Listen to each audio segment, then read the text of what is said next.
24 மணி நேரமும் டிஆர்டி தமிழொலி. முன்னைத்தவ பயனால் கிடைத்த முழுமதியே எம்மை கலித்தீர்க்க எழுந்த கனியமுதே. இன்றைய அரசியல் சமூக மேடையிலே கலந்து சிறப்பிக்க இருக்கிறார். நாம் ஏற்கனவே நேரத்தில் குறிப்பிட்டது போல் பிரான்சினுடைய நாடாளுமன்ற தேர்தலிலே போட்டியிட்ட பாரூக் அவர்கள் வானிலைகளிலே காத்திருக்கின்றார். அவரிடம் இன்று சர்வதேச ரீதியான அரசியல் விடயங்களை பார்க்கலாம். அதைவிட சில ஆலோசனைகளையும் அவர் தருவார் என்று நம்புகின்றோம்.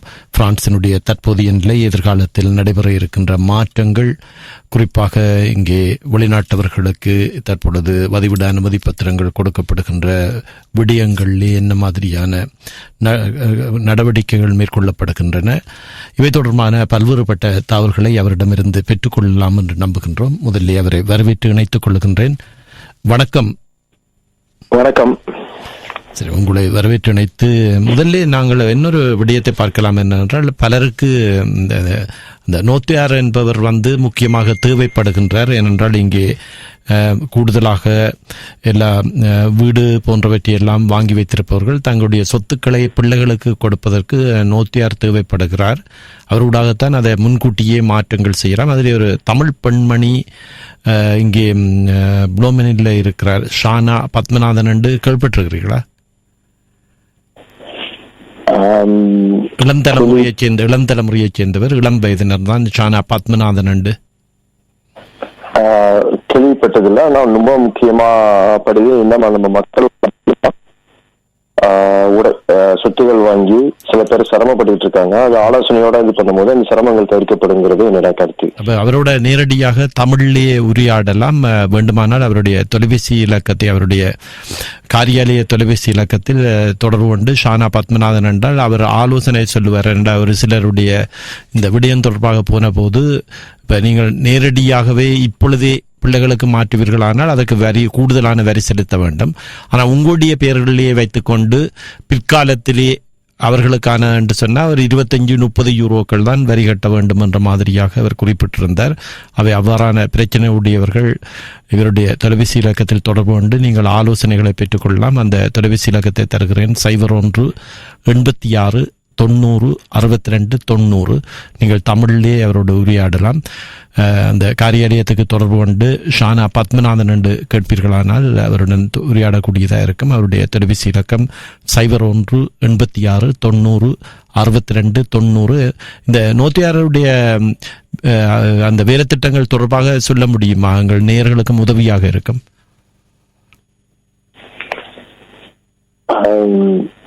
அதாவது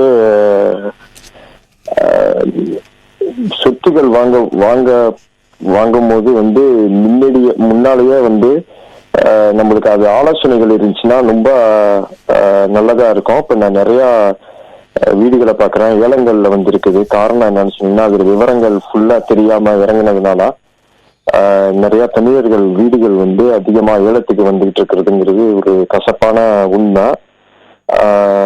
கொஞ்சம் விவரமா செய்யும் போது அதுல தவிர்த்திருக்கலாங்கிறது என்னோட இது. இருந்தாலும் அந்த துணிவை அவங்க எடுத்த முயற்சிக்கு பாராட்டு தான் தெரிவிக்கணும். அது கஷ்டத்தை எல்லாம் பார்க்காம அவங்க சொத்துகள் வாங்கினதை நம்ம இது பண்ணலாம். இரண்டாவது நம்ம மக்கள் அதிகமா 30 வயசு 27 வயசுல வேலைக்கு ஆரம்பிக்கிறவங்களுக்கு இந்த மாதிரி வீடுகள் வாங்கி வாடகைக்கு விட்டோம் இல்லாட்டி தங்கியிருந்தோம் நம்ம வாழ்க்கையை நடத்திக்கிட்டு இருந்தோம்னா 60 வயசுல இதை வித்தா ஓய்வு ஊதியம் பற்றாக்குறை இருக்கும் போது அதை இதை சரி பண்ணுங்கிறது என்னோட கருத்து. இந்த கூடுதலானவர்கள் தங்கள் பிள்ளைகளுக்கு தான் கொடுக்க விரும்புகிறார்கள். ஆனால் அவர்களுக்கு அந்த நடைமுறை சரியாக தெரியாமல் இருக்கிறது. பிள்ளைகள் அதாவது அவங்க இளமையா இருக்கும் போது வாங்குறாங்க, அது பிற்காலத்துக்கு உதவும். பிற்காலத்துக்கு இது பிள்ளைகளுக்கு கொடுக்கும் போது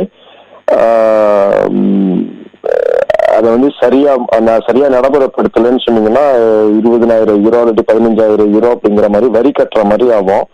அது இடையில அவங்க தவறிட்டாங்கன்னு சொன்னீங்கன்னா அந்த கை மாற்றி விடுறது இந்த ஊர்ல அதிகமா வரி கட்ட வைக்கிறாங்க.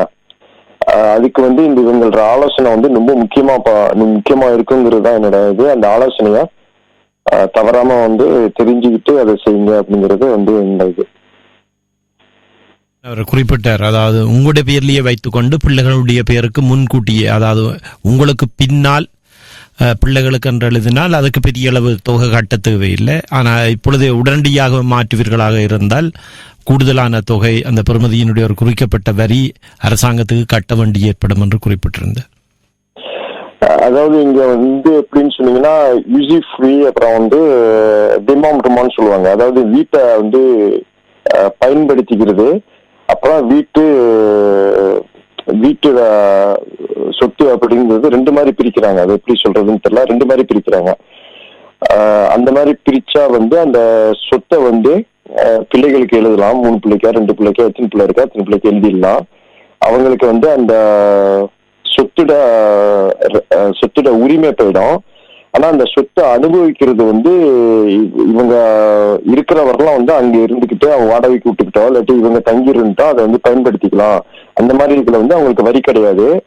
இன்னொன்னு என்னன்னு சொன்னீங்கன்னா 10 வருஷத்துக்கு ஒருத்தரும் 1 லட்சம் யூரோ வந்து 1 லட்சம் யூரோ மதிப்புள்ள சொத்துக்களோ பணமோ வந்து பிள்ளைகளுக்கு வந்து கொடுக்கலாம். 10 வருஷத்துக்கு ஒருத்தரோ 15 வருஷத்துக்கு ஒருத்தரோ அதை நல்லா விசாரிச்சிங்கன்னா அது கொடுக்கலாம். அந்த மாதிரியா வந்து எழுதி வைக்கிறாங்க. எழுதி வைக்கும் போது வரி கட்ட வேண்டியது இல்லை. முன்னாடியே ரெடி பண்ணும் போது வந்து எந்த வித காசும் கட்ட வேண்டாம். அதுக்கு இல்லாக்கிட்டு வந்து அந்த மாத்துறதுக்கு வந்து பேர் மாத்துறதுக்கு, சொத்துக்களை பிரிச்சு பேர் மாத்துறதுக்கு வரி அதிகமா, பிரான்ஸ்ல வந்து அதிகமான வரி மற்ற நாட்டோட. அவை இந்த நோத்தியாராக இருக்கக்கூடிய அந்த தமிழ் பெண்மணி அவற்றை எல்லாம் உங்களுக்கு செய்து தருவார் என்று நம்புகிறோம். அடுத்தபடியாக இப்பொழுது பிரான்சினுடைய அரசியல் ரீதியாக நாங்கள் பார்க்கிற போது இந்த அரசாங்கம், புதிய அரசாங்கம் மாற்றப்பட்டு அடிக்கடி அரசாங்கம் கவலக்கூடிய ஒரு சூழல் தான் காணப்படுகிறது. ஜனாதிபதி அது தொடர்பாக தன்னுடைய அதிகாரத்தை பயன்படுத்தி கொண்டிருக்கிறார். இது எவ்வளவு காலத்துக்கு இப்படி நீடிக்கும்? குறைந்தது 8 ஜூலை 2025க்கு முன்னால் ஒன்றும் செய்ய முடியாது. காரணம், ஒரு பார்லிமெண்ட் எலெக்ஷனை வந்து கலைச்சிட்டு தேர்தல் வைக்கும் போது அடுத்த தேர்தல் வந்து 1 வருஷம் 1 நாள் கழிச்சு தான் செய்ய முடியும். போன எலெக்ஷன்ல 2வது ரவுண்டு வந்து 7ஆம் தேதியா இருக்கிறதுனால இந்த வருஷம் 8ஆம் தேதிக்கு வந்து கலைச்சிட்டு இது பண்ணலாம். என்ன பொறுத்தவரைலாம் வந்து இப்ப ஜனாதிபதி நேரா பேச ஆரம்பிச்சுட்டா, இருந்தாலும் வந்து நான் உங்கள்கிட்ட முன்னாடி சொல்லிடுறேன், இங்க இருக்கிற நேயர்களுக்கு அனைவருக்கும் என்னோட புத்தாண்டு வாழ்த்துக்களை தெரிவிச்சுக்கிறேன். இந்த வருஷத்துல முதல் பேட்டியா இருக்கிற இதுவும் உங்க முதல்ல சந்திக்கிறதுனால என்னோட புத்தாண்டு வாழ்த்துக்களை தெரிவிச்சுக்கிறோம். அனைவருக்கும் மகிழ்ச்சியும் சுகாதாரமும் ஓங்கி இருக்கணும் அப்படின்னு சொல்லிட்டு நான் உங்களுக்கு வேண்டிக்கிறேன். அதோட வந்து என்னோட பேச்ச ஆரம்பிக்கிறேன். ஜனாதிபதி இப்ப நீங்க சொன்ன மாதிரி ஸ்திரத்தன்மை, அதாவது வந்து ஒரு சரியான ஸ்ட்ராங்கான வந்து வலிமையான அரசாங்கம் இல்லாததுனால ஜனாதிபதி இந்த வருஷம் வந்து அதிகமான மக்கள் வாக்கெடுப்பு ரெஃபரண்டம் வந்து முக்கியமான செய்திகள் சம்பந்தமா நாங்க கேட்குவோம் அப்படின்னு சொல்லிட்டு வாக்குறுதி கொடுத்திருக்காங்க. இந்த புத்தாண்டு அன்று ஜனாதிபதி பேசினதுக்கு. 2வது வந்து இம்மாதிரி வரும்னு சொல்லிட்டு அரசியல்ல உள்ளவங்களுக்கு நிறைய பேர் கணிச்சிருப்பாங்க. இந்த மாதிரி வந்து ஒரு நிலையற்ற அரசு வரோம் அப்படிங்கறத வந்து தேர்தல் அப்ப அனைவருமே கணிச்சிருப்பாங்க. நம்ம பேசிட்டு இருக்கும் போதுதான் போன தேர்தல் அப்ப நம்ம பேசினப்ப இத பத்தி சொன்னோம். நம்ம 3 பிளாக் இருந்துச்சு. இது தீவிர வலதுசாரி, அப்புறம் வந்து இடதுசாரி, அப்புறம் ஜனாதிபதி சைடுன்னு சொல்லிட்டு ஒரு இருந்துச்சு. அதுல வந்து நம்ம வந்து சுயேட்சையா இருக்கும் போது வக்கீலா குரல் கொடுப்போம் அப்படின்னு சொன்னது காரணம் என்னன்னு சொன்னா, அரசு அமையாது, மக்களுக்காக குரல் கொடுக்க முடியும் அப்படிங்கிறது தான் அதுக்கு அர்த்தம். அதுதான் நம்ம சொன்னோம். நம்மளே வந்து மாதிரி கணிச்சிருக்கும் போது ஜனாதிபதி நிச்சயமா கணிச்சிருப்பாங்க. என்ன முடிவு வரோன்னு சொல்லிட்டு அவங்களுக்கு தெரிஞ்சிருக்குங்கிறது தான் என்னோட கருத்து. பல மாதிரி பேசப்படுறது என்னவென்றால் 2 முறை முதிதா ஜனாதிபதியா இருந்துட்டாங்கன்னா மூணாவது தடவை நிக்க முடியாது பிரான்ஸ்ல. அப்ப இந்த வார்த்தை முழுசான்னு சொல்லிட்டு வருது பாத்தீங்களா, இந்த வார்த்தை. அப்ப முழுசா இருந்தா தான் மூணாவது தடவை நிக்க முடியாது. அப்படிங்கிற பட்சத்துல இந்த மாதிரி வலிமையற்ற அரசு உருவாகிறதுக்கு ஒரு காரணமா இருந்தா இதுல வந்து ஒரு கிரீஸ் உருவாகும். கிரீஸ் உருவாகுச்சுன்னா அதை வச்சு அரச கலைச்சிட்டு இவங்களும் ராஜினாமா செய்யலாம். அப்படி ராஜினாமா செஞ்சாங்க அப்படின்னு சொன்னா இந்த வருஷத்துலயோ அடுத்த வருஷமா ஜனாதிபதி ராஜினாமா செய்தா மூணாவது தடவை நிக்கிறதுக்கு உள்ள வாய்ப்புகள் நிறைய இருக்குது. சட்டம் அவங்கள தடுக்கல.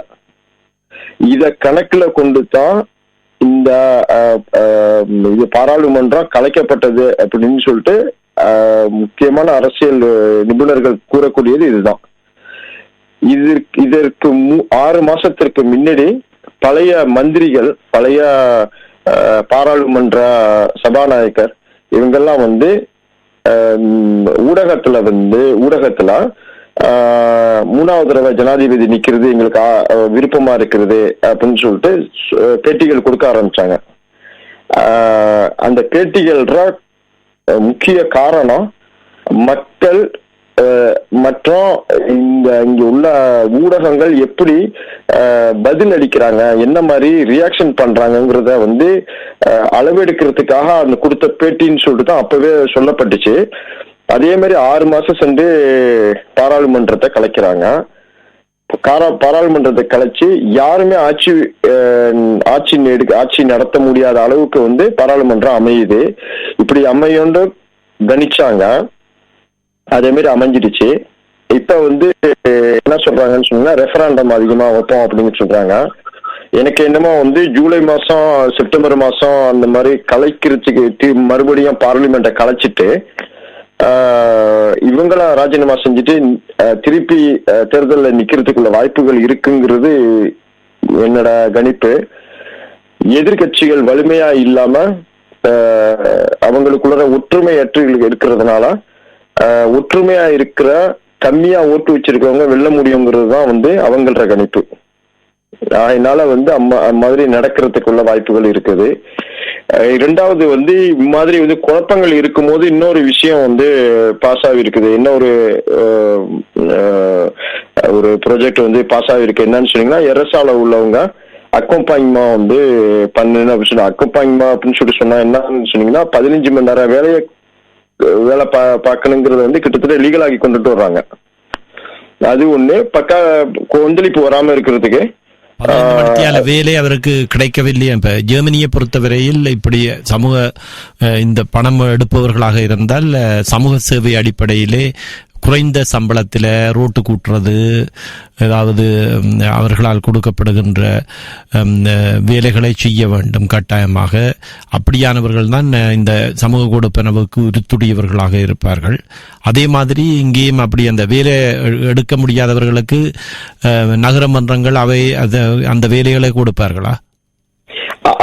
அதுக்குத்தான் அந்த மாதிரி செய்யறதுக்கு தான் கொண்டுட்டு வர்றாங்க. பிரான்ஸ்ல வந்து நேரடியா அந்த மாதிரி செய்தா கொந்தளிப்பு வந்துடும் அப்படிங்கிறதுக்காக கொஞ்சம் கொஞ்சமா வந்து நீங்க 15 மணி நேரம் ஆள் பாருங்க, 10 மணி நேரம் ஆள் பாருங்கன்னு சொல்லிட்டு கொஞ்சம் கொஞ்சமா கொண்டுட்டு வந்து இந்த வருஷத்துல இருந்து வந்து இப்ப ஜனவரி மாசத்துல இருந்து அதுக்கு பேரு என்னன்னு சொன்னீங்கன்னா வந்து அதாவது வந்து அவங்கள வந்து கையெழுத்து கூட்டிட்டு போறதுன்னு சொல்றாங்க. அக்கோம்பாயிங்மா இலக்கத்தை அப்படி ஏறாசாண்டா அதான் அர்த்தம். அந்த வார்த்தை வந்து ஒரு சாந்தமான வார்த்தை. ஆனா உண்மை என்னன்னு சொன்னீங்கன்னா அவங்கள வேலை பார்க்க வைப்பாங்க 15 மணி நேரம். இந்த கொடுக்குற அந்த எரசாக்கு அங்க வேலை பார்க்க வைப்பாங்க. மேற்கொண்டு அந்த வேலை பார்க்கறதுக்கு சம்பளம் கூடவா இருக்கிறதுக்குள்ள கட்டாயம் கிடையாதுங்கிற மாதிரி தான் கொண்டுட்டு வந்திருக்காங்க. அவருக்கு வேலை கிடைக்க இல்லையண்டா என்ன நடக்கும்? இவங்களே செத்து விடுவாங்க. இந்த இது நகரசபை இந்த மாதிரி பொது வேலைகள்ல செத்து விடுவாங்க. ஜெர்மனி மாதிரி ஜெர்மனியில ஒரு சமூக கொடுப்பனவு எடுப்பவர் கட்டாயமாக சமூக சேவை செய்ய வேண்டும், அதே மாதிரி கொண்டுட்டு வருவாங்க. இல்ல இப்ப இங்க எப்படி வச்சிருக்காங்கன்னு சொன்னீங்கன்னா வேலை வந்து 15 மணி நேரத்துக்கு கிடைக்கல அப்படின்னு சொன்னீங்கன்னா 3 மாசம் இல்லாட்டி 6 மாசம் ஒவ்வொரு ஊரை பொறுத்து இருக்குது. டிபார்ட்மெண்ட் வந்து மாவட்டம் தான் உங்களுக்கு இந்த காசை வந்து வாங்கி கொடுக்குது. அதனால ஒவ்வொரு மாவட்டமும் வந்து அவங்கவுங்க வந்து அவங்கவுங்க சட்டத்திட்டங்களை நிர்ணயிச்சுக்கிறாங்கன்னு சொல்லிட்டு விட்டுருக்காங்க. அப்படி வெளிநாட்டவர்கள் இருக்கிற இடங்கள்ல கட்டாயமா வேலை வாங்குவார்கள், பிரெஞ்சுக்காரர் இருக்கிற இடத்துல அப்படி தேவையில்லை என்றும் கொண்டு வரலாம் தானே? நிச்சயமா கொண்டுட்டு வரலாம். பிரெஞ்சுக்காரங்க இருக்கிற இடத்துல அதிகமா எரசா வாங்குறது எங்கன்னு சொன்னீங்கன்னா அக்ரிகல்ச்சர், இது விவசாயிகள் தான் வாங்குறது இல்ல. விவசாயிகளுக்கு வந்து அவங்க நிறைய வேலை பாக்குறாங்க, அவங்களுக்கு விட்டு கொடுக்கறதுக்கு வாய்ப்பு இருக்குது.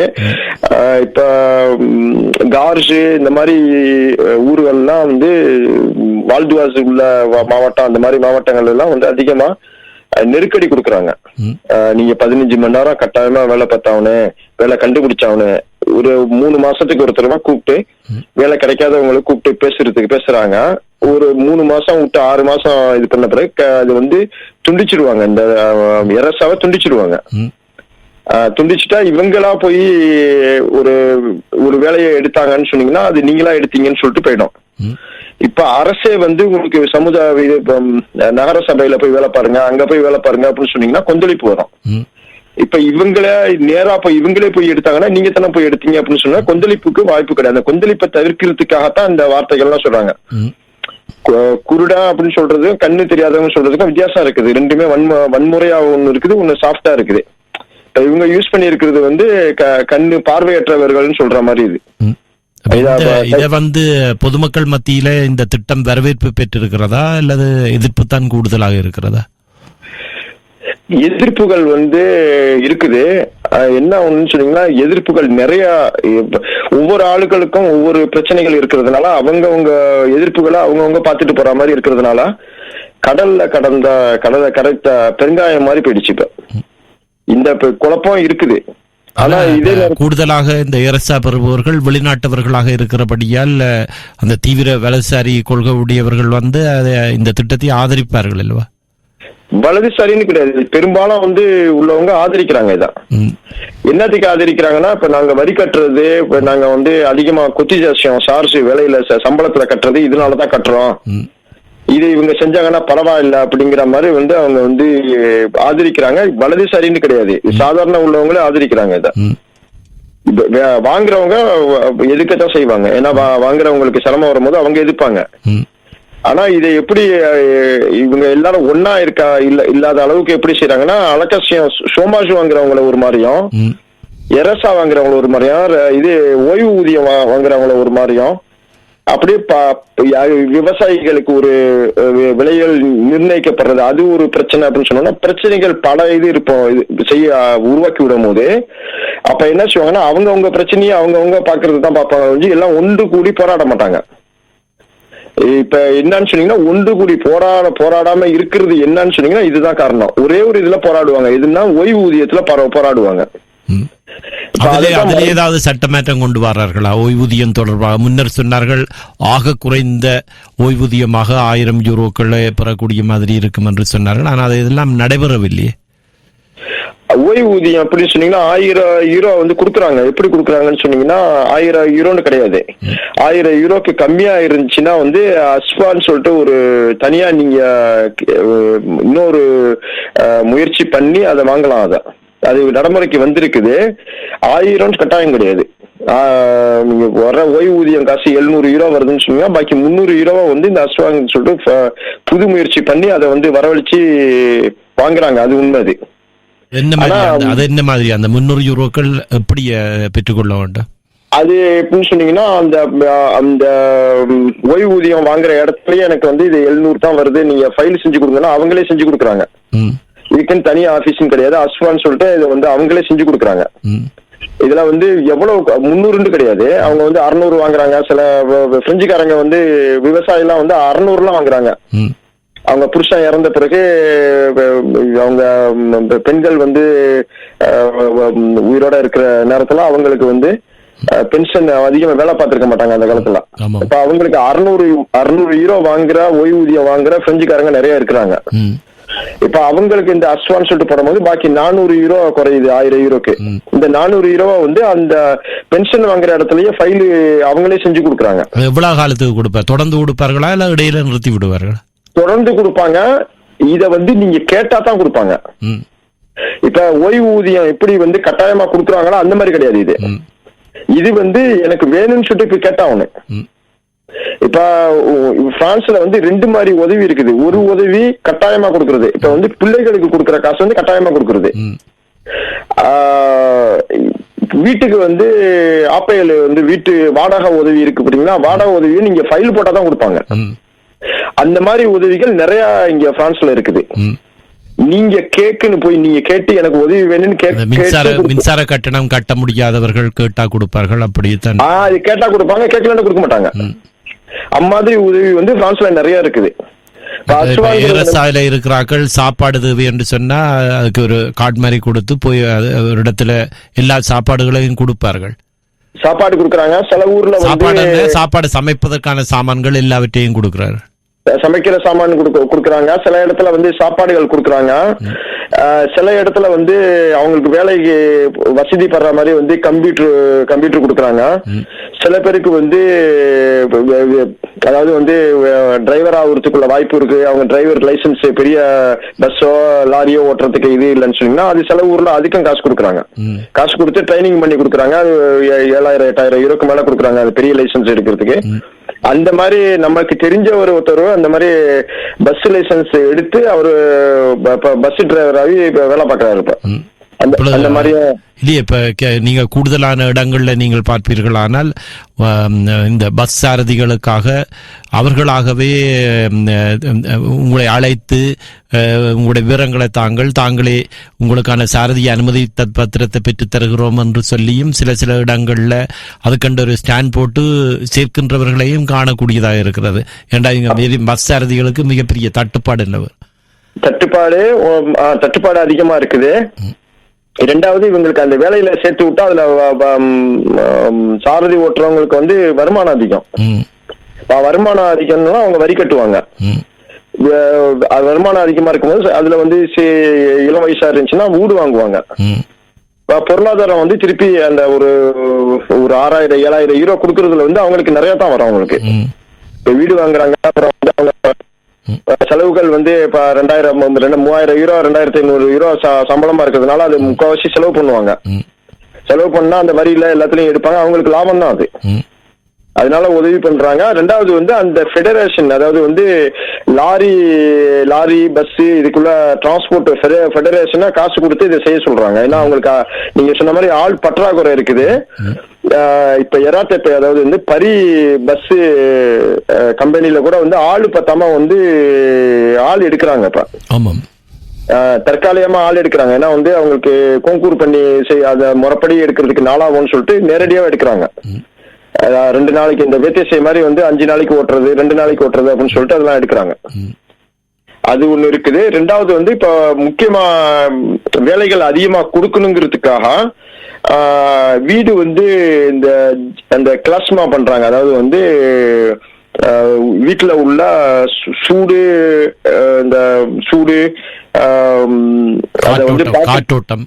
காற்றோட்டம் இது வந்து ஜீன் சொல்லிட்டு இருக்கிறவங்க வந்து அத ஜீல இருந்து குறைக்கிறதுக்கு உள்ளதுக்கு என்ன செலவு பண்ணுமோ அதுக்கும் வந்து அவங்க பொறுப்பெடுக்கிறாங்க.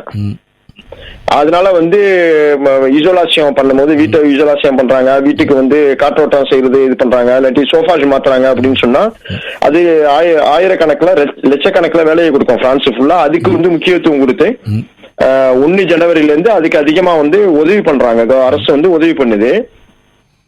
அப்புறம் இன்னொன்னு பாத்தீங்கன்னா அரசு வந்து வீக்னஸான அரசுன்னா நவம்பர் மாசம் பட்ஜெட் வந்து ரிஜெக்டட் ஆகிடுச்சு. அரசு பட்ஜெட் வந்து ரிஜெக்டட் ஆகிடுச்சு. ரிஜெக்டட் ஆன பிறகு மறுபரிசீலனை வந்து செனாக்கு அனுப்பியிருக்காங்க. செனாக்கு அனுப்பி இப்ப என்னன்னு சொன்னீங்கன்னா அதை வந்து கட்டாயமா ஓட்டு அதாவது வந்து நாடாளுமன்ற மெம்பர்களை வச்சு ஓட்டு போட வைக்காம வந்து ஒவ்வொரு கட்சிகளையும் வந்து பெர்சி அதாவது வந்து பொருளாதார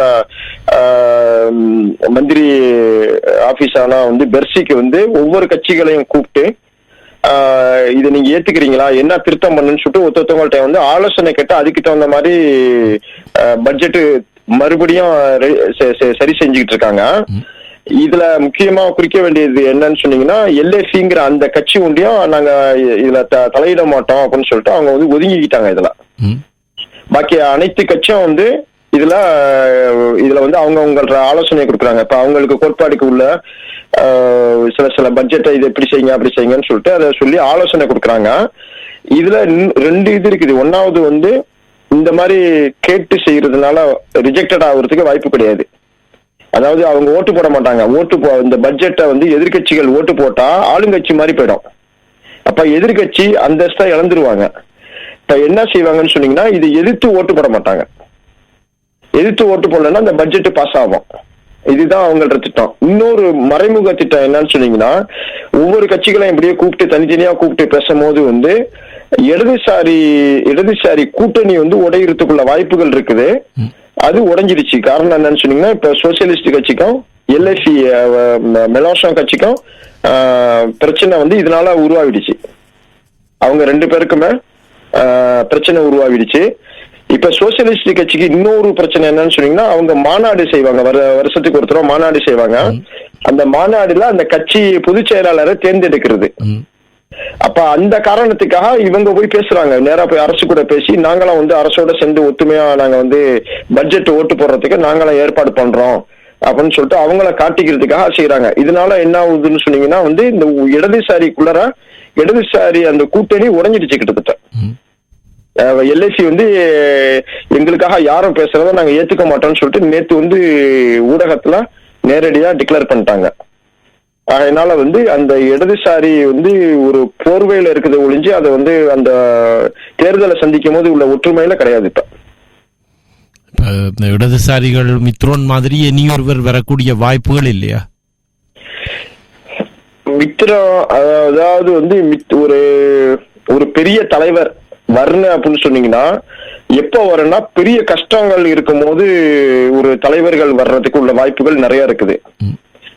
அந்த வழியில வந்து நாட்டுலயும் குழப்பம் இருக்குது, கட்சியிலயும் குழப்பம் இருக்குது. கட்சி வந்து இந்த மாநாட்டுல வந்து ஒரு நல்ல பொதுச் செயலாளரை தேர்ந்தெடுக்கல அப்படின்னு சொன்னீங்கன்னா கட்சி பின்னோக்கி செல்றதுக்குள்ள வாய்ப்புகள் இருக்குது. எனக்கு என்னமோ வந்து பிரான்சுவா ஒலாந்து பழைய ஜனாதிபதி திருப்பி எம்பியா வந்து உள்ளர வந்திருக்காருன்னு சொன்னா திருப்பி மறுபடியும் அவர் தேர்தலில் நிக்கிறதுக்குள்ள ஆசைகள் இருந்தா தான் அவர் வந்திருக்க முடியும்னு சொல்லிட்டு எல்லாரும் சொல்றாங்க. அதனால இந்த மாநாட்டுல வந்து ஜனாதிபதி அவருக்கு சாதகமான ஒரு ஆளை வந்து நியமிக்கிறதுக்குள்ள வாய்ப்புகள் இருக்குது. இந்த ஜனாதிபதியே பிரான்ஸ் கொண்டு வந்தார். ஆமா, அப்ப பழைய ஜனாதிபதி ஒரு தலைவர் ஒரு பொதுச் செயலாளரை கொண்டு வர்றாருன்னா அவரோட மித்ரங்கிறவர் வந்து ஒரு பெரிய தலைவர், ஒரு ஸ்ட்ராங்கான தலைவர். ஆனா அவர் ஒரு காலத்துல தீவிர வலதுசாரியாக இருந்தார். தீவிர வலதுசாரியா இருந்தவர், போர் மந்திரியா இருந்தவர். அல்ஜேரியில நிறைய பிரச்சனைகளுக்கு சர்ச்சையான சட்டங்கள்லாம் ஏற்றப்பட்ட போது அவர் மந்திரியா இருந்தவர். பிற்காலத்துல வந்து அந்த வலதுசாரியில நிறைய போட்டிகள் இருந்ததுனால இவர் தலைவரா வர முடியாதுன்னு சொல்லிட்டு இடதுசாரிக்கு உடனே மாறி 71 மெம்பரா கூட சோசியலிஸ்ட் மெம்பரா கூட இல்லாம அந்த மாநாட்டுக்கு போய் திரும்பி வரும்போது மெம்பரா வந்தாரு. 10 பேரை கூட்டிட்டு போய் அந்த கட்சியை எடுத்துக்கிட்டாரு. அந்த மாதிரி வந்து ஒரு தலைவர் உருவாகிறதுக்குள்ள வாய்ப்புகள் கிடையாது. காரணம் என்னன்னு சொன்னீங்கன்னா, பிரான்சுவா ஒலாந்து பழைய ஜனாதிபதி இப்ப எம்பியா இருக்கிறாங்க. திரும்பி அவர் ஜனாதிபதியா நிக்கணும்னு சொல்லிட்டு அவர் ஆசைப்பட்டாருன்னா இவரோட அதிக பவரா செல்வாக்கம் உள்ளவரை கொண்டு வந்து அந்த இடத்துல வச்சாருன்னா இவர் வர முடியாது. அதனால இவரோட செல்வாக்கு கம்மியா உள்ளவரும் அதை எல்லாரும் ஏற்றுக்கப்பட்டவர் வர்ற மாதிரி தான் செய்வாங்க. இப்ப பிரான்சுவா ஒலாந்துக்கும் இப்ப இருக்கிற பொதுச் செயலாளருக்கும் சோசியலிஸ்ட் பொதுச் செயலாளருக்கும் ஏற்கனவே மறைமுகமான பனிப்போர் நடந்துகிட்டு இருக்குது. அப்ப இவங்களா இப்ப வந்து ஒலிவியே ஃபோருங்கிறவர் இருக்கிறாரு. ஒலிவியே ஃபோர் எப்படின்னு சொன்னீங்கன்னா, ஒலிவியே ஃபோர் வந்து வியட்நாம் மெட்டிஸ் அவரு. இவர் பாட்டம் வந்து வியட்நாம் சவுத் வியட்நாம்ல வந்து மந்திரியா இருந்தவர். அவரு ஒலிவியே ஃபோருங்கிறவரு பிரெஞ்சு பேர் வச்சிருந்தாலும் அவர் வியட்நாம்காரர் அவரு. அப்ப இவர் வந்து பிரான்சுவா ஒலாந்துக்கு ஒத்து வராத இருக்கிறதுனால இவரை நவர்த்திட்டு பிரான்சுவா ஒலாந்துக்கு யார் ஒத்து வர்றாங்களோ அவங்கள ஒரு ஆளை நியமிக்கிறதுக்கு உள்ள வாய்ப்புகள் இருக்குது. 2025 தான் மாநாடு, பெரிய மாநாடு நடக்குது. அந்த மாநாடு தான் 2027, 26 தேர்தல் பிரான்ஸ்ல ஜனாதிபதி தேர்தல் வந்துச்சுன்னா சந்திக்கிறதுக்கு அதை வலுப்படுத்துறதுக்கு வாய்ப்பா இருக்கும். ஜனாதிபதி மக்ரோன் வந்து அவர் நிக்கல அப்படின்னு சொன்னா சோசியலிஸ்டுக்காரங்க வர்றதுக்குள்ள வாய்ப்புகள் இருக்கு. வலதுசாரி வந்து ஃபுல்லா சுக்குநூறா உடைஞ்சிடுச்சு. சுக்குநூறா வலதுசாரி உடைஞ்சது அல்லாம வந்து தீவிரவாத வலதுசாரி அதுல பாதி ஓட்ட எடுத்துக்கிடுச்சு. தீவிர வலதுசாரியும் இவங்களும் ஒன்னா சேர்றதுக்குள்ள வாய்ப்புகள் கிடையாது. அத சேரணும்னு சொல்லிட்டு முயற்சி பண்ண எரிக் சியோத்தி வந்து இப்ப காணாம போயிட்டாரு. சத்தத்தை காணையில எங்க போயிட்டாருக்கா. என்னன்னு சொன்னீங்கன்னா வலதுசாரியும் தீவிர வலதுசாரியும் ஒன்னா சேர்றதுக்குள்ள வாய்ப்புகளே கிடையாது. அத அந்த வலதுசாரி கட்சிக்காரங்க ஏத்துக்க மாட்டாங்க. வலதுசாரி கட்சிக்காரங்க வந்து ஷீராக்கு, டெகோலு, நெப்போலியன் இவங்கள வரிசையில வந்தவங்க. அவங்க வந்து தீவிர வலதுசாரியை ஏத்துக்க மாட்டாங்க. ஆனா வந்து இடதுசாரி வந்தாங்கன்னா கம்யூனிஸ்ட் சேர்த்துக்குவாங்க. இடது சோசியலிஸ்ட் வருது, அப்ப அவங்க வந்து கம்யூனிஸ்ட் சேர்த்துக்குவாங்க. இப்ப கம்யூனிஸ்ட் எப்படி வந்து கம்யூனிஸ்டும் அப்ப வந்து எல்ஐசியும் எப்படியோ அதே மாதிரி தான் வந்து அவங்களுக்கு வந்து வலதுசாரி தீவிர வலதுசாரி ரசமடன் நேஷனல் வந்து அவங்களுக்கு அந்த மாதிரி தான். அவங்க செத்துக்க மாட்டாங்க, இவங்க செத்துக்குவாங்க. அப்படி இருக்கும்போது வந்து அந்த நிலைமைய பார்த்தா ஒண்ணு ஜனாதிபதி மக்ரோன் நின்றாருன்னா இவர் ஜெயிக்கிறதுக்குள்ள வாய்ப்பு இருக்குது. அவரு நிக்கல, அப்படி நிக்கலன்னு சொல்லிட்டு ஒதுங்கி போயிட்டாரு அப்படின்னு சொல்லிட்டு சொன்னா வந்து பிரான்சுவா வந்து மறுபடியும் நிக்கிறதுக்குள்ள வாய்ப்புகள் நிறைய இருக்குது. அடுத்தது சோசியலிஸ்ட் கவர்மெண்ட் வர்றதுக்குள்ள வாய்ப்புகள் இருக்குது. இப்ப யார் வந்தாலும் வெளிநாட்டவர்களை பொறுத்தவரையில் இப்பொழுது கிட்டத்தட்ட ஒரே மாதிரியான கொள்கைகளை தான் நடைமுறைப்படுத்துகிறார்கள். இன்னைக்கு வந்து என்ன ஒண்ணு நம்ம கணக்குல எடுக்கணும்னு சொன்னா, இந்த ஐரோப்பா உருவாக்கி கிட்டத்தட்ட 70 வருஷம் ஆயிடுச்சு. 70 வருஷமா ஆயிடுச்சு. இப்ப 70 வருஷமா வந்து நல்லா வந்து வலுவா வந்துகிட்டு இருந்துச்சு. அப்ப வலுவா வந்துகிட்டு இருந்தது. அது என்னத்துக்குன்னு தெரியல. அமெரிக்கா எப்படி நினைச்சாங்கன்னு எனக்கு சரியா தெரியல. எனக்கு இந்த யுக்ரைன் சண்டை வந்து அவங்கள பலகீனப்படுத்திடுச்சு. யுக்ரைன் சண்டையில நிறைய பணங்கள் கொடுத்தது, நிறைய பணங்களும் சிரமங்கள் அதிகமா வந்ததும் ஐரோப்பால உள்ள அனைத்து நாடுகளுக்கும். இப்ப ஐரோப்பா நாடுகள் வந்து எப்படி நம்மளுக்கு நேரடியா எப்படி உதாரணமா கோழி வந்து 13 யூரோ வாங்கிட்டு இருந்தது, இன்னைக்கு 26 யூரோக்கு வாங்கிட்டு இருக்கோம் கோழி, 10 கிலோ கோழி. இது அன்றாடம். டிவி வந்து யாருமே ஒவ்வொரு நாளைக்கும் வாங்கிட்டு இருக்க போறதில்ல. உணவுப் பொருட்கள் வந்து ஒவ்வொரு நாளைக்கும் வாங்குவாங்க. எல்லா ஒவ்வொரு நாளைக்கும் நீங்க டாக்ஸ் கட்டிக்கிட்டு வாங்கிட்டு இருக்கிற பொருள் இது. இப்ப எல்லா பொருட்களும் வந்து விலை ஏறிடுச்சு. அந்த விலை என்னத்துக்கு ஏறிடுச்சு அப்படின்னு சொன்னீங்கன்னா வந்து கிரீஸ் வந்து இது அந்த கிரீஸ் என்னத்துக்கு ஃபைனான்ஸ் கிரீஸ் என்னத்துக்கு வந்துச்சு அப்படின்னு சொன்னீங்கன்னா அதிகமான பணங்கள் அங்க கொடுக்குறாங்க. பணம் கொடுக்கறது அல்லாம வந்து போர் பக்கத்துல இருக்கும் போது வந்து மக்கள் வாங்கி விற்கிறது இதெல்லாம் வந்து கம்மியா இருக்கும்.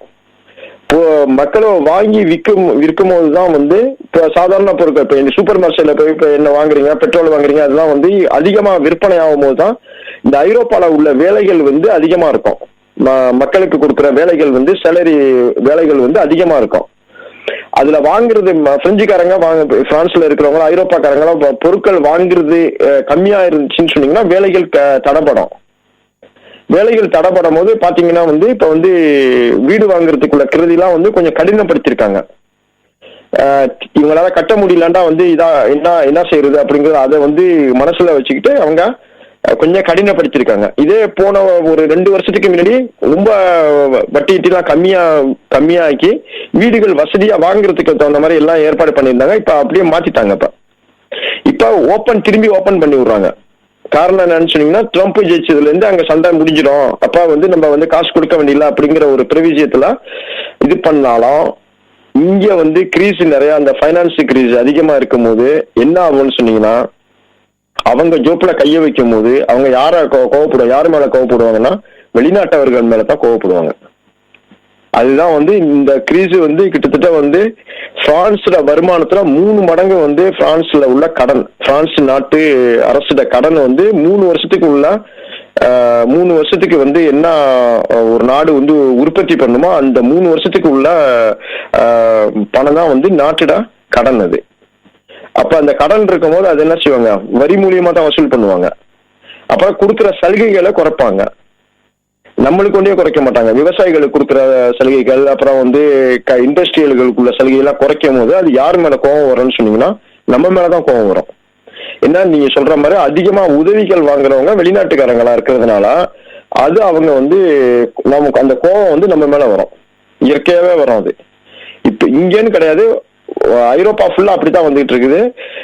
இப்ப விளையாட்டுத்தனமா வந்து எலன் மஸ்க் வந்து பேசலாமா நினைச்சிட்டு இருக்காங்க.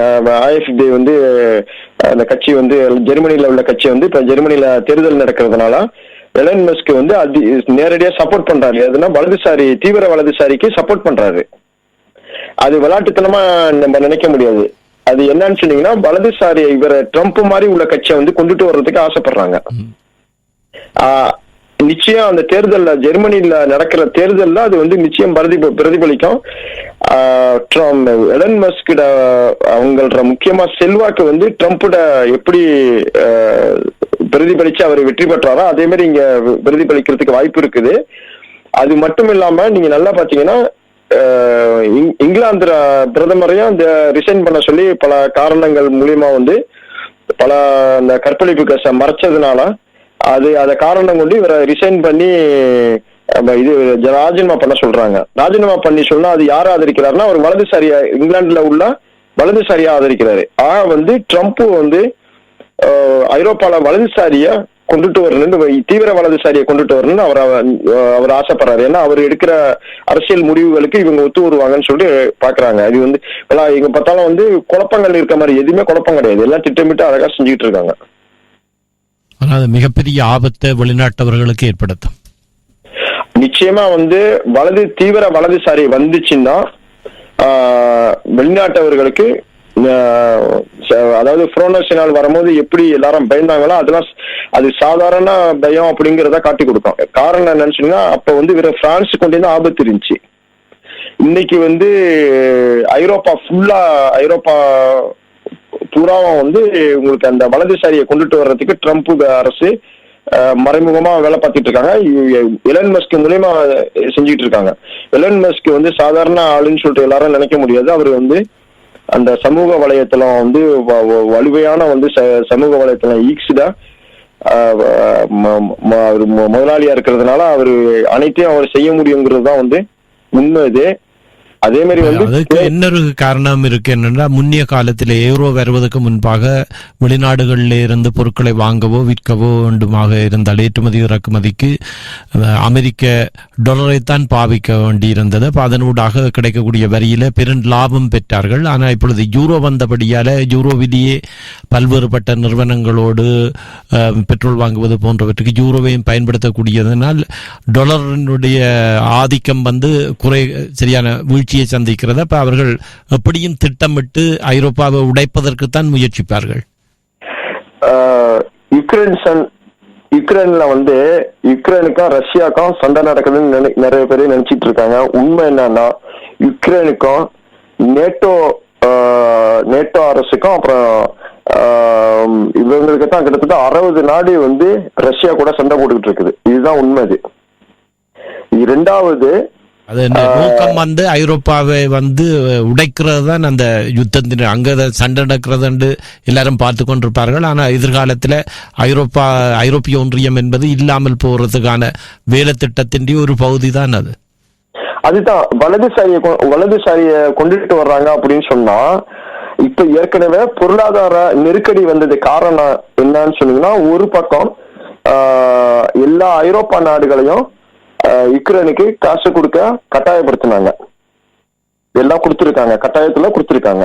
பிரான்ஸ் முதற்கொண்டு கொடுத்துருக்குது. யுக்ரைனுக்கு அவங்க ஒத்து இல்லைன்னாலும் ஒத்துக்கிற மாதிரி கொடுத்துக்கிட்டாங்க. இன்னொன்னு என்னன்னு சொன்னீங்கன்னா, அங்க உள்ள இது கேஸ், பெட்ரோலு எல்லாத்தையும் வந்து வாங்க முடியாத அளவுக்கு எல்லாத்தையும் செஞ்சாங்க. இப்ப அமெரிக்காவே வந்து பெட்ரோல் எல்லாமே விற்கிறாங்க, ஐரோப்பாக்கு விற்கிறாங்க. எப்படி விற்கிறாங்கன்னா, ரஷ்யா கொடுத்த விலையில 2 மடங்கு கூட வச்சு விற்கிறாங்க. அது ஒரு நஷ்டம் வருது. இன்னொன்னு என்ன செய்யறாங்கன்னு சொன்னீங்கன்னா, பிரிக்ஸ் வந்து வர்றதுல அவங்களும் வந்து தனித்தனியா வந்து அவங்கவுங்க சொந்த நாட்டு பணத்துல வந்து பெட்ரோலு மற்ற மூலப்பொருட்கள் எல்லாம் வாங்கலாம் விற்கலாம்னு சொல்லிட்டு கொண்டு வந்துட்டாங்க. அதுல அவங்களுக்கு ஒரு அடி. அப்புறம் நீங்க சொன்ன மாதிரி ஈரோ பயன்பாட்டுக்கு அதிகமா வந்ததுனால அதுலயும் அவங்களுக்கு பெரிய அடி. இப்ப ஐரோப்பாவை உடைக்கணும்னா என்ன செய்யணும்னு சொன்னீங்கன்னா, உடைக்கிறது கஷ்டமே பட வேண்டியதில்லை. அந்த தீவிர வலதுசாரி கட்சிகள் வந்து என்னைக்குமே நேஷனலிஸ்ட் கட்சியா தான் இருக்கும். அந்த நேஷனாலிஸ்ட் கட்சியை வந்து கொண்டுட்டு வந்துட்டாவே அவங்களே இல்ல அந்த வேலையை செஞ்சிருவாங்க. இப்ப என்ன சொல்றாங்க அப்படின்னு சொன்னா, ஐரோப்பா ஒன்றியம் வாண்டர்லையன் என்ன செஞ்சுட்டாங்க, மெர்கோசூர்னு சொல்லிட்டு அமெரிக்கா, சவுத் அமெரிக்கா கூட உள்ள அந்த ஒன்றியத்தோட ஐரோப்பா ஒன்றியம் வந்து டாலரமயமாக்கப்பட்ட வியாபாரம் செய்யணும்னு சொல்லிட்டு கையெழுத்து போட்டுட்டு வந்துட்டாங்க. இதுக்கு பிரான்ஸ், இத்தாலி, ஸ்பெயின், போலந்து வந்து இந்த ஒரு 4 போலந்து அந்த 4 நாடு வந்து சம்மதிக்கல இதுக்கு. ஏன்னா அவங்கள விவசாயம் வந்து பாதிக்கும், மற்ற இங்க உள்ள உற்பத்தி பாதிக்கும், அதனால அவங்க வந்து ஒத்துக்கொள்ளவில்லை. போவானா கையெழுத்து போட வேணான்னு சொன்னதை வந்து உள்நாட்டுல வந்து பிரான்ஸ்ல இருக்கிற பிரச்சனைய, அரசியல் பிரச்சனைய பயன்படுத்திக்கிட்டு அவங்க போய் கையெழுத்து போட்டுட்டு வந்துட்டாங்க. இப்ப பிரான்ஸ் வந்து மற்ற நாடுகள்ற கூட்டணியை தேடுது. அந்த கையெழுத்து போட்டதை செல்லாம செய்யறதுக்காக பிரான்ஸ் வந்து மற்ற நாடோட கை கோக்குறதுக்கு கூட்டணிக்கு முயற்சி பண்ணிட்டு இருக்குது. அந்த ஒப்பந்தத்தை உடைக்கிறதுக்கு வந்து பாப்புலேஷன்ல வந்து, அதாவது மக்கள் தொகையில 35% இருக்கிற நாடுகள் சேர்ந்த அப்படின்னு சொல்லிட்டு சொல்லும் போது, அதுக்கு பிரான்ஸ், ஸ்பெயின், அப்புறம் போலந்து, இத்தாலி இந்த 4 நாடா செஞ்சுச்சுன்னா ஐரோப்பா மக்கள் தொகையில 38% வருது. ஆக 35% இருந்தாதான் அந்த மெர்கோசூர்னு சொல்லிட்டு அங்க வாண்டர்லையன் போட்ட கையெழுத்து வந்து செல்லாம போகுது. அப்ப அதுக்கு வந்து ஏற்பாடு பண்ணிட்டு இருக்காங்க. இப்ப இன்னொன்னு வலதுசாரி, பிரான்ஸ்ல உள்ள வலதுசாரி, இத்தாலியில உள்ள வலதுசாரி எல்லாம் என்ன சொல்றாங்கன்னு சொன்னீங்கன்னா, நம்மள அல்லாம நம்மளுக்கு சாதகமற்ற ஒரு ஒப்பந்தத்தை கையெழுத்து போட்டதுனால வருஷம் கொடுக்குற மானியம் வந்து பிரான்ஸ் வந்து ஐரோப்பா ஒன்றியத்துக்கு மானியம் கொடுக்குது. அந்த மானியத்தை கொடுக்க கூடாதுன்னு சொல்லிட்டு பிரான்ஸ்ல வலதுசாரி பேச ஆரம்பிச்சிருக்காங்க. இப்ப வலதுசாரி இப்ப பேசுனா எடுபடும். காரணம் என்னன்னு சொன்னீங்கன்னா, யாருக்கும் மெஜாரிட்டி இல்லாதனால பட்ஜெட்டு மற்ற சட்டங்கள்லாம் பாஸ் பண்றதுக்கு வலதுசாரி தேவைப்படும். அப்ப வந்து இதை டீல் பண்ணி வந்து நாங்க கொடுக்க மாட்டோம்னு சொன்னாங்கன்னா ஆட்டோமேட்டிக்கா வந்து இந்த 2-3 நாடு அந்த மாதிரி செஞ்சுன்னு சொன்னீங்கன்னா ஐரோப்பா ஒன்றியம் கிடையாது. இப்ப வந்து பிரான்ஸ்ல ஒன்றியம் கிரீஸ் கிடையாது, பிரான்ஸ்ல ஒன்றியம் வந்து அரசியல் நெருக்கடி கிடையாது, ஐரோப்பாலையும் அரசியல் நெருக்கடி வந்திருக்குங்கிறது தான் உண்மை. அதுல இது ஜெர்மனி அரசு வந்து கவிழ்ந்தது. அடுத்த விடயமாக நாங்கள் பார்க்கிற போது, இங்கே பிரான்ஸை பொறுத்தவரையில் இப்போ ஐரோப்பிய ஒன்றியத்தில் ஒருவர் பிரான்ஸ் பிரஜா உரிமை உடையவர் ஜெர்மனியிலேயோ அல்லது இன்னொரு நாட்டிலேயோ குடியேறக்கூடிய இது இருக்கிறது தானே. அதே போல் ஜெர்மனியில் உள்ளவர் பிரான்ஸில் வந்து பிரஜா உரிமை உடையவர் வந்து குடியேறதுண்டா என்ன நடைமுறை இருக்கிறது? பிரான்ஸ்ல உள்ளவங்க மற்ற நாட்டுல குடியேறி எல்லாம் சொன்னா என்ன, கூடுதலாக இங்கே இருந்தவர்கள் முன்னர் ஐக்கிய ராஜ்யத்தில் போய் குடியேறி விட்டார்கள். வெளிநாட்டவர்களை சொல்றீங்களா? வெளிநாட்டவர்கள் கூடுதலாக ஐக்கிய ராஜ்யத்துக்கு சென்று குடியேறினார்கள். பிரெஞ்சுக்காரரும் ஒரு சிலர், ஒரு குறிக்கப்பட்டவர்கள் ஐக்கிய ராஜ்யத்தில் போய் குடியேறியவர்களும் இருக்கிறார்கள். இப்ப என்ன பிரச்சனை என்னன்னு சொன்னீங்கன்னா, அமெரிக்காலையும் வெளிநாட்டவர்களை வெளியேற்றுவோம்னு சொல்லிட்டு தான் வர்றாங்க. மெக்சிகோ ஒரு பெரிய பிரச்சனையா இருந்துச்சு அவங்களுக்கு, அமெரிக்காக்கு. இன்றைக்கு வந்து மெக்சிகோ ஜனாதிபதி என்ன வந்து வாக்குமூலம் கொடுத்திருக்காங்கன்னா ஊடகத்துல, மெக்சிகோக்காரங்களை வெளியாக்குனாலும் நாங்க ஏத்துக்குவோம், மெக்சிகோ அல்லாதவங்களை எங்க ஊருக்கு அனுப்பி நாங்க பாதுகாக்கணும்னு சொன்னா அதையும் நாங்க செய்யறோம் அப்படின்னு சொல்லிட்டு அவங்க வந்து சொல்லிட்டாங்க.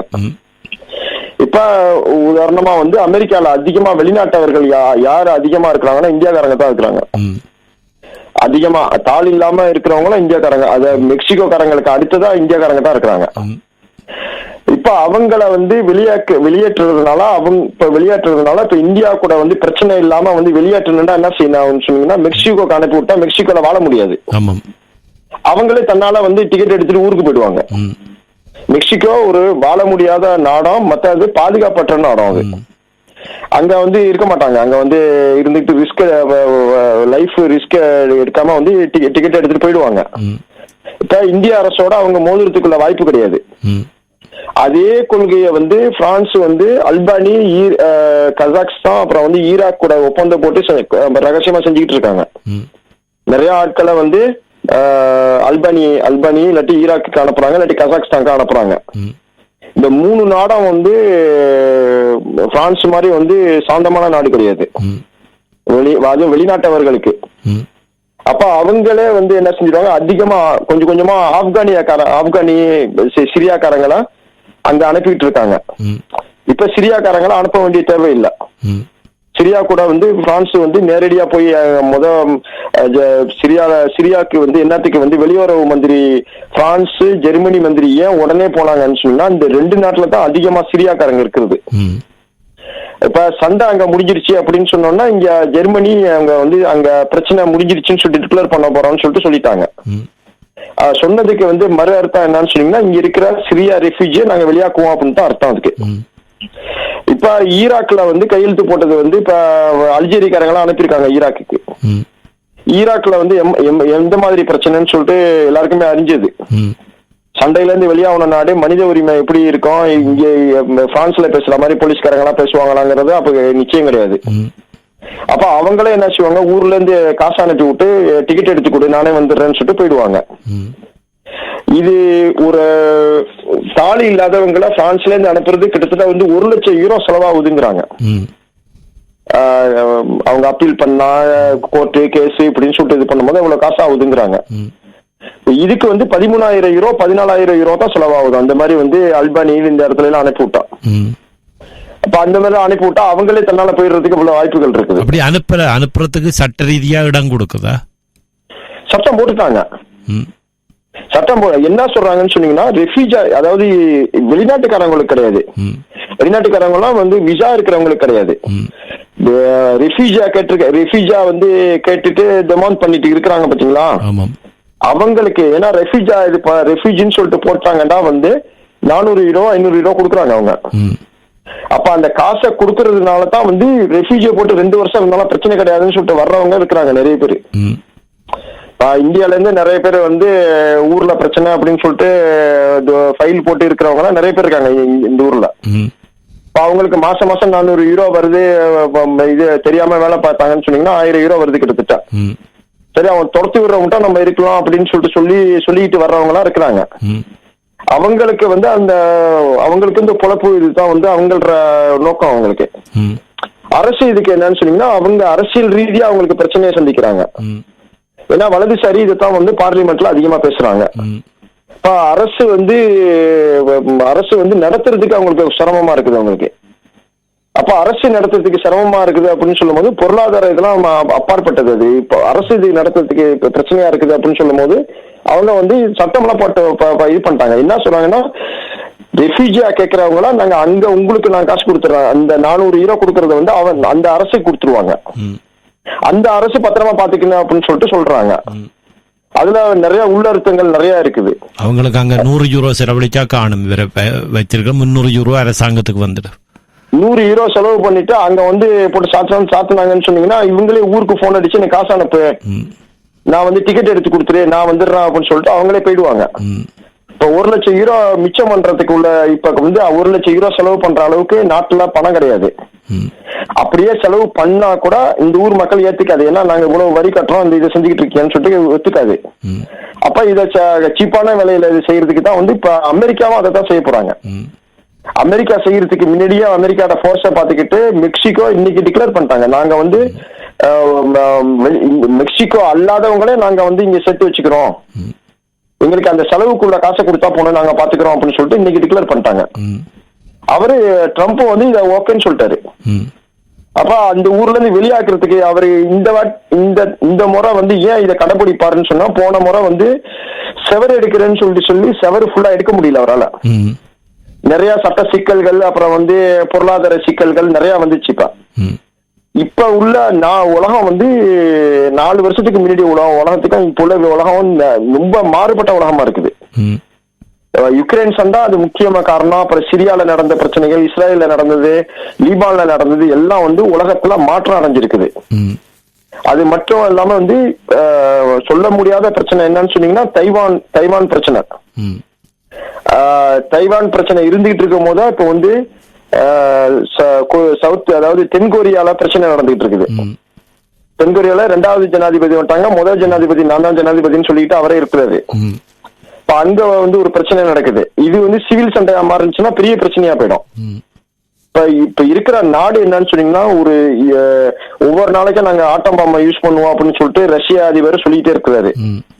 இப்ப இவங்க வந்து ஒண்ணா குடுத்துக்கிட்டு இருக்காங்க.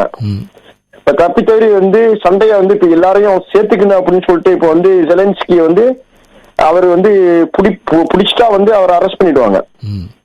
பிடிக்காம தப்பிச்சுட்டாருன்னா அவர் அதிர்ஷ்டம். இப்ப அவர் என்ன செய்யறாரு, திடீர்னு ஒரு குண்டை எடுத்து நேரா மாஸ்கோல அனுப்பி விட்டாருன்னா என்ன ரஷ்யாவோட ரியாக்ஷன் என்ன மாதிரி இருக்கும்னு யோசிச்சு பார்க்கணும். நம்ம அவை ரொம்ப டேஞ்சரான நேரத்துல இருக்கிறோம். அதாவது 20ஆம் தேதி மட்டும் வந்து நம்ம ரொம்ப டேஞ்சரான கட்டத்துல இருக்கிறோம். நம்ம 20ஆம் தேதி ட்ரம்ப் வந்துட்டா அது வேற பிரச்சனை. அது இப்ப ட்ரம்ப் இவரு தோத்துட்டோம் அப்படின்னு சொல்லி சொல்லும் போது இவரு மகனுக்கு பைடன் வந்து மகனுக்கு வந்து இது ஜனாதிபதி பொது மன்னிப்பு கொடுக்க மாட்டேன்னு சொல்லிட்டு சத்தியம் பண்ணாரு. ஆனா இப்ப கொடுத்துட்டாரு. காரணம் என்னன்னு சொன்னீங்கன்னா, ஒரு மனுஷன்ற மனநிலை என்னன்னா, நான் 2வது நிக்க முடியல, நானும் வந்து ஒருத்தர தான் ஜனாதிபதியா இருந்தா போறதுக்கு முன்னாடி ஏதாச்சும் செஞ்சு விட்டு போயணும்னு சொல்லிட்டு செய்யறதுக்கு இவ்வளவு வாய்ப்புகள் இருக்குது. அந்த மாதிரி வந்து அவர் ஃபோர்ஸ் பண்ணதுதான் இப்ப சிரியால உள்ள மாற்றம். அந்த மாதிரி அவர் நடந்துகிட்டதுதான் இப்ப வந்து இஸ்ரேல்ல வந்து எவ்வளவு பிரச்சனை நடந்தாலும் அது வந்து ஒண்ணுமே நடக்காத மாதிரி போயிட்டு இருக்காங்க. ஆனா அங்க ஒவ்வொரு நாடும் குழந்தைகள்ல இருந்து எல்லோருமே சாப்பாடு இல்லாமல் குளிருக்குள்ளே எல்லாம் செத்து கொண்டே இருக்கிறார்கள். உலகம் பார்த்து கொண்டு இருக்கிறார். யாருமே புருவத்தை தூக்கி ஆச்சரியப்படுற அளவுக்கு அதிர்ச்சி அடைகிற அளவுக்கு கிடையாது இன்னைக்கு உலகம். அது முஸ்லிம் நாடுகளே ஆச்சரியப்பட இல்லையென்றா மற்ற நாடுகள் எப்படி ஆச்சரியப்படும், எப்படி உதவி செய்ய முன் வருவார்கள். அதாவது வந்து அரபு நாடுகள் எப்படின்னு சொன்னீங்கன்னா, அரபு நாடுகள் வந்து இருந்த விதம் வேற, இன்னைக்கு வந்து அரபு நாடுகள் இருக்கிற விதம் வேற. அரபு நாட்டுக்கு ஒரு காலத்துல வந்து ஃபோர்ஸா இருந்தது. காரணம் அதுக்கு வந்து கம்யூனிஸ்ட் ரஷ்யா இருந்துச்சு. அதுக்கப்புறம் இன்னைக்கு வந்து இப்ப இருக்கிற ரஷ்யாவே வந்து அவங்களே வீக்னஸா இருக்கிறாங்க. ஏன்னா வந்து இப்ப யுக்ரைன் சண்டையை ஜெயிச்சாவுங்கிற ஒரு கட்டத்துல இருக்கிறாங்க. அந்த மாதிரி இருக்கும்போது வந்து பக்கத்து நாடெல்லாம் அவங்க ஆதரிக்க முடியாது. இப்ப சிரியாவையும் அவங்க ஆதரிக்க முடியாம தான் அவங்க வந்து அந்த இவங்கள்ட்ட கொடுத்து டீல் பண்ணிக்கிட்டு அவங்க அரசு மாறிடுச்சு. இல்லாட்டி மாறி இருக்கிறதுக்குள்ள வாய்ப்புகள் கிடையாது. இப்ப உலகம் வந்து 20ஆம் தேதி மட்டும் டேஞ்சரான கட்டத்துல இருக்குது. ஏன்னா ஜெலன்ஸ்கி யுக்ரைன் ஜனாதிபதி வந்து அவர பதவி காலம் முடிஞ்சு போயிடுச்சு. இப்ப இருக்கிறது எல்லாமே அவருக்கு வந்து லாபத்தை தான் ஓடிக்கிட்டு இருக்குது. அவருக்கு போகிறதுக்கு முன்னாடி ஏதாச்சும் ஒண்ணு செஞ்சு விட்டு போனான்னு சொல்லிட்டு ஏதாச்சும் குண்டானை போட்டாருன்னா வேலை முடிஞ்சிருச்சு. ரஷ்யாவோட ரியாக்ஷன் எப்படி இருக்கும்னு சொல்லிட்டு சொல்ல முடியாது. அவங்க அமெரிக்காவோட ரியாக்ஷன் எப்படி இருக்கும் என்னன்னு சொல்லிட்டு சொல்ல முடியாது. அதனால வந்து ஒரு பிரச்சனையில தான் இருந்துட்டு இருக்கோம். ஒரு 15 நாளைக்கு பிரச்சனை இருக்குது. அடுத்ததாக நாங்கள் ஒரு முக்கியமான விடயம், அது சமூகத்தோடு தொடர்புடையது. இந்த காப்புறுதி, அதாவது தனி வீடுகளில் உள்ளவர்கள் காப்புறுதி செய்து வைப்பதனால் அவர்களுக்கு ஏற்படக்கூடிய நன்மைகள். இப்பொழுது கூடுதலான குளிர்காலம் என்றபடியால் வெளியிலே பைப்புகள் எல்லாம் உடையக்கூடியதுகள் இருக்கிறது. அதை திருத்த வேண்டுமானால் மிகப்பெரிய செலவாக இருக்கும். அப்போ அதுக்கான வசதியான காப்புறுதி தொடர்பாக பார்க்கலாம் என்று குறிப்பிட்டிருந்தோம். அது தொடர்பாக சிறிய விளக்கத்தை சொன்னால் இங்கே பிரான்சில் உள்ளவர்களுக்கு உதவியாக இருக்கும். இப்ப புதுசா ஒரு 3 வருஷமா நான் வந்து ஒரு காப்புறுதி வச்சிருக்கேன். நான் இதுவரையிலும் அந்த காப்புறுதி நிறைய வீட்டுக்கு உள்ளது எல்லாத்துக்கும் வச்சிருக்கோம். ஆனா அதுல எந்தவித ஒரு கட்டாயம் சட்டத்தினால வந்து நம்ம வந்து வச்சிருக்கோம், வேற வழி இல்லாம வச்சிருக்கோம். அதுல எந்தவித பிரயோஜனமே இருந்தது கிடையாது. ஆனா புதுசா ஒரு காப்புறுதி வந்து ஹோம் சர்வ்னு சொல்லிட்டு இங்கிலாந்துக்காரங்கள்ற இன்சூரன்ஸ் புதுசா வந்திருக்குது. அதாவது 3 வருஷமா இருக்குது. அந்த இன்சூரன்ஸ்ல 3 பிரிவு இருக்குது. ஒரு பிரிவுல வந்து வீட்டுல உள்ள பைப்பு, தண்ணி, டிரைனேஜ் அது சம்பந்தப்பட்டது பிரச்சனை வந்துச்சுன்னா அதை வந்து உடனே வந்து ஆளுவோட அனுப்பிவிட்டு பழுது பார்க்கிற திட்டம் அதுல ஒண்ணு இருக்குது. அதே காப்புறுதியில மின்சார ஒயர்கள், மின்சார பிரச்சனைகள் ஏற்பட்டுச்சுன்னா அதை பழுது பார்த்து கொடுக்கறதுக்கு உள்ள காப்புறுதி ஒரு காப்புறுதி. 2வது காப்புறுதி அவங்கள்ட்டே வச்சிருக்காங்க. என்னன்னு சொன்னீங்கன்னா, இப்ப வீட்டுல இது ஹோம் சர்வீஸ் பிரான்ஸா, ஹோம் சர்வீஸ் பிரான்ஸா, ஹோம் சர்வ், அது பேரு ஹோம் சர்வ். டெலிபோன் நம்பர் நான் தரேன். நானு 0808 எழுதி வைத்திருக்கிறேன். யாராவது தேவையண்டா கொடுக்கலாம். 0808 80 90 47. இல்லாட்டி நெட்ல இன்டர்நெட்ல வந்து ஹோம் சர்வ் அடிச்சாவே வந்து விழுவோம். அது வெறும் நான் வந்து 9 யூரோ தான் கட்டுறேன். போன வருஷம் 2 தடவை வந்து பீலி உடைச்சுக்கிடுச்சு, தண்ணி பீலி உடைச்சுக்கிடுச்சு. அத வந்து எனக்கு 10 பைசா செலவு இல்லாம போன் அடிச்ச உடனே வந்து மக்கானாலே வந்து ஆளை அனுப்பி விட்டு பழுது பார்த்து கொடுத்துட்டாங்க. இப்ப வந்து வெளியில இருக்கிற குளிர் அதிகமா இருந்ததுனால வந்து உள்ளர உள்ள தண்ணி வந்து உறைஞ்சி போய் பைப்பு உடைச்சுக்கிடுச்சு. போன் அடிச்சா திங்கக்கிழமை காலையில, நாளை காலையில வந்து ஆளை அனுப்பி விட்டு செலவு நாங்களே வந்து எல்லாம் பாத்துக்கிறோம் அப்படின்னு சொல்லிட்டு அவங்க ஆளை அனுப்பி விடுறாங்க. நம்மளுக்கு வந்து ஒரு செலவு ஒரு 10 பைசா கொடுக்க வேண்டியதில்ல. சாதாரண புலம்பியே இந்த மாதிரி வந்தாங்கன்னு சொன்னீங்கன்னா 2000 யூரோ 3000 யூரோ செலவாகும். இவங்களே வந்து என்ன செய்ய, நம்ம யாரையும் தேட வேண்டியது, அவங்களுக்கு அந்த இன்சூரன்ஸுக்கு போன் அடிச்சுட்டா அவங்க உடனே ஆளை அனுப்பி விட்டுறாங்க. இதுல இன்னொரு இன்சூரன்ஸ் நான் எடுக்கல. அது இன்னொரு இன்சூரன்ஸ் என்ன இருக்குன்னு சொன்னீங்கன்னா, பெரும்பாலும் வந்து வீட்டை விட்டு வெளியாகும் போது கதவு சாத்திக்கிடுச்சுன்னா திரும்பி உலர போடுறதுக்கு வந்து ஞாயிற்றுக்கிழமையா இருந்துச்சுன்னா 800 யூரோ வரலாம் வந்து செக்யூரிட்டியை வந்து சார்ஜ் பண்றாங்க. அந்த இன்சூரன்ஸா இவங்க வச்சிருக்காங்க. அது வந்து 10 யூரோவா 5 யூரோவா போட்டுக்குது. அதுலயும் வந்து அது என்னன்னு சொன்னீங்கன்னா, போன் அடிச்சா உடனே வந்து திறந்து கொடுத்துருவாங்க. ஆளு ஒரு செக்யூரிட்டி அனுப்பி விட்டு திறந்து கொடுத்துருவாங்க. நம்மளுக்கு 10 பைசா செலவு கிடையாது. அது 10 யூரோ மாசத்துக்கு. நான் சொல்றது வந்து வீட்டுக்கு எலக்ட்ரிசிட்டிக்கும் தண்ணிக்கும் வெறும் 9 யூரோ தான் எடுக்கிறாங்க மாசம் மாசம். இதுல பெரிய எனக்கு நான் போன வருஷமே எனக்கு 2 தடவை பிரச்சனையானதுக்கு அவங்க வந்து எல்லாம் செஞ்சு கொடுத்தாங்க. இப்ப இந்த வருஷமே வந்து 5ஆம் தேதி 3ஆம் தேதி எனக்கு பிரச்சனை நடந்துச்சு. போன் அடிச்சா நாளைக்கு வரேன்னு இருக்காங்க. இந்த நம்பரை குறிச்சுக்கிட்டு வந்து இதை வந்து பயன்படுத்திங்க, எல்லாரும் பயன்படுத்திக்கலாம். மற்ற இன்சூரன்ஸோட இது வந்து ரொம்ப நேர்மையான இன்சூரன்ஸா இருக்குது. இது கட்டாயம் கிடையாது. இது நம்மளுக்கு வந்து வசதி. இது ஒண்ணு.